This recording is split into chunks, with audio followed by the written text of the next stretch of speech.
What's going on, everybody? It's going to be a quick recap on today. Give me 15 minutes of your time. We're going to recap the entire day. We're going to talk about how you could have traded this choppy price action today. So starting off with the daily here, the daily candle closed decently strong. We are closing above the prior highs of the bodies, not the wicks of the most recent candles. It would have liked to close above 17 to completely close above yesterday and basically every other day this week. But the bodies, we are the highest body close of the entire week. So not looking too bad. Also closing above that 980 and 6,000 level that we really needed to close above. We talked about this on Sunday. We really needed to close above this to look strong on the higher time frames. So looked pretty good on ES. Let's see how it looked on NASDAQ. So NASDAQ, pretty much the same thing. Highest body close of the week. It did not close above the wicks. The high of yesterday was still higher than today, but overall, pretty strong close. Closing above 500, closing above 600 as well. Those are the levels we talked about on our weekly trade plan. We really wanted to see those closes above that level, so the high time frame traders could be in control here to the buy side. Now, just a small recap before we move on to our trade plans. The bond market was down a bit, so the yields were up today about 2.5%. Pretty strong move on the yields. We do have some big auctions next week, the 10-year bond auction and the 30-year bond auction sometime next week. I believe it's Wednesday and Thursday. I'd have to double check the calendar. Dollar is up about 0.5%, euro down the same, USD JPY up about 0.9, excuse me. Bitcoin up about 3%, strong day for Bitcoin, and gold down about 1.5%. How did our trade plans work out today? So looking at ES, we said holding above 95. We wanted to look for 21 and 45. 21 we did get a couple of times, actually. We did not get that 45, so no breakout into that upper level. And then holding below 95, we were going to look for 58 and 30. We did not hold below 95 basically at all today. We had one decent attempt, and then we had no aggressive sell pressure, which we're going to talk about on the order flow here in a few minutes. The aggressive traders were just non-existent today. It was mostly a responsive day, pretty similar to yesterday. On NASDAQ, our trade plan was holding above 765, looking for 870 and 22,000. We did get that 870 actually multiple times today. Did not see that breakout above 870. Holding below 765, we were going to look for 680 and 470. We were not able to hold below that level. That was today's value low and yesterday's POC. All right, what the heck happened today? Let's take a look at the price action, take a look at the order flow, mostly the delta footprint, and how could we have traded today? So mostly, if you guys were watching my morning stream, we talked about how it was kind of a brain off type of day where you needed to really turn your brain off and not overanalyze this chop. It was a very sticky day. Sticky meaning that price was just gluing itself to certain levels. It was finding nodes on the 30-minute candles and just kind of sticking to those nodes. Every time it tried to break away from those nodes, the breakaways were failing. For a good example, we had our POC around 19 during the first few 30-minute candles in the morning, and every time it tried to break away from that POC at 19, it just kept coming back. And then we started to slowly lower our POC down to around 1375, 1350, somewhere around there.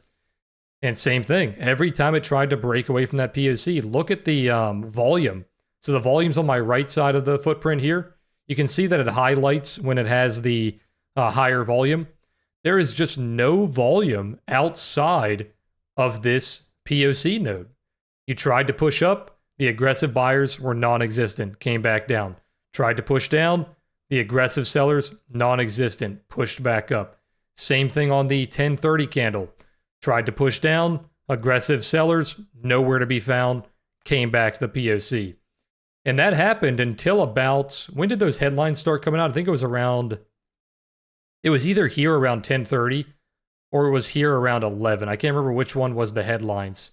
I know we had some headlines around that 11. So I'll use that as an example.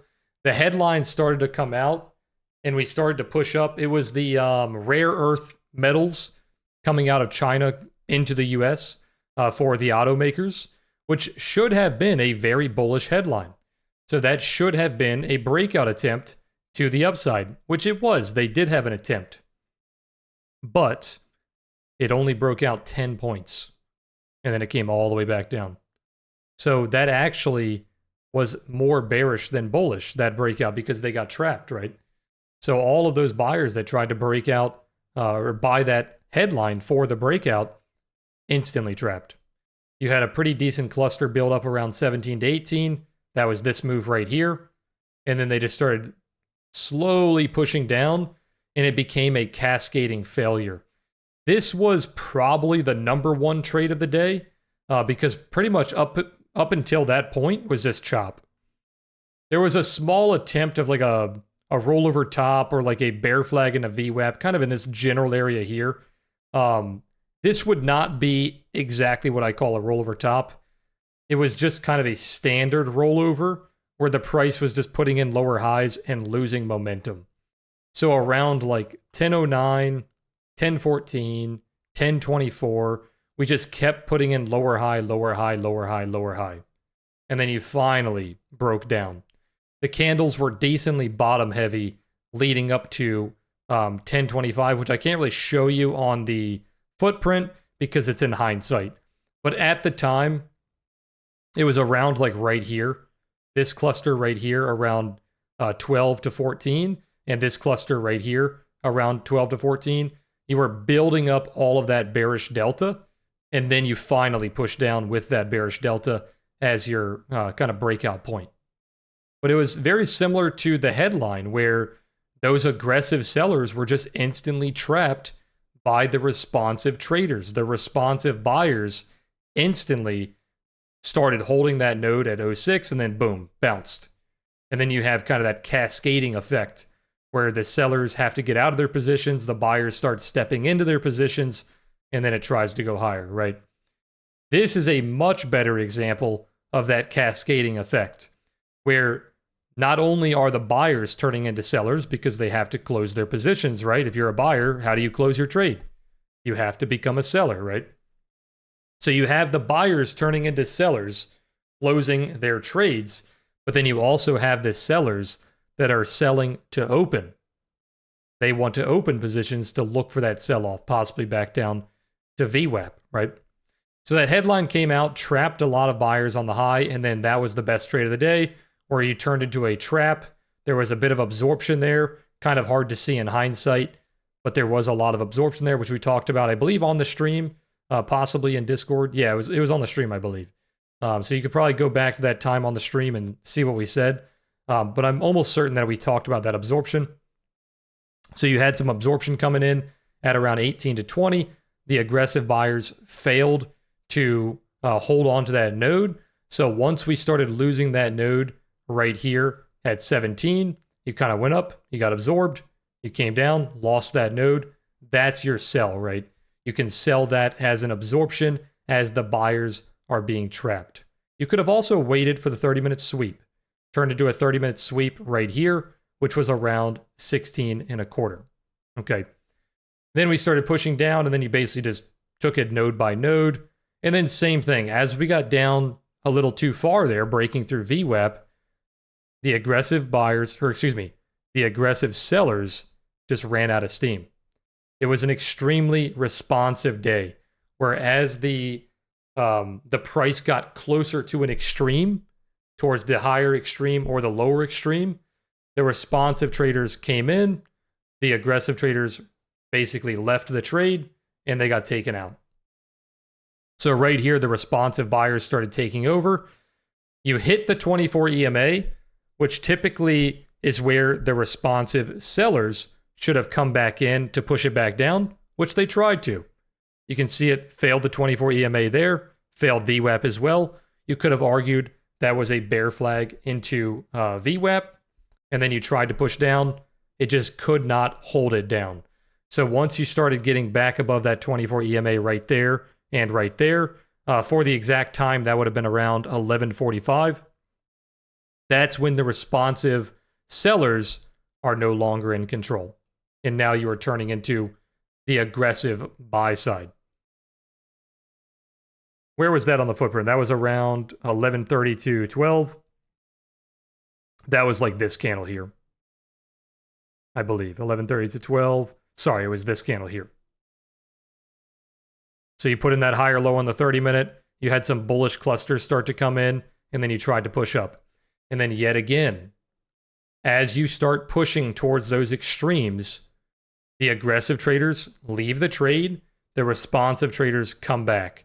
So then the responsive sellers came back in, turned into yet another 30-minute sweep. 30-minute sweeps are a very good trade setup during markets like this that are very responsive. Because what happens during a sweep? Typically, the sweep is happening because the aggressive traders are not strong enough to keep it above that 30-minute high or keep it below that 30-minute low. So right here, you had another 30-minute sweep. The aggressive buyers were not strong enough to keep it up, and then he started pushing down again. And then just time and time again, we're doing the same thing over and over again. So it's almost nearly the same exact pattern. Look at this pattern here. So look at this pattern right here.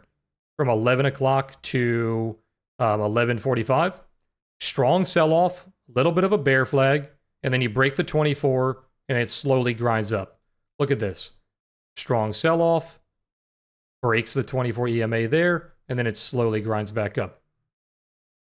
So same exact pattern here. Aggressive traders get out of the trade.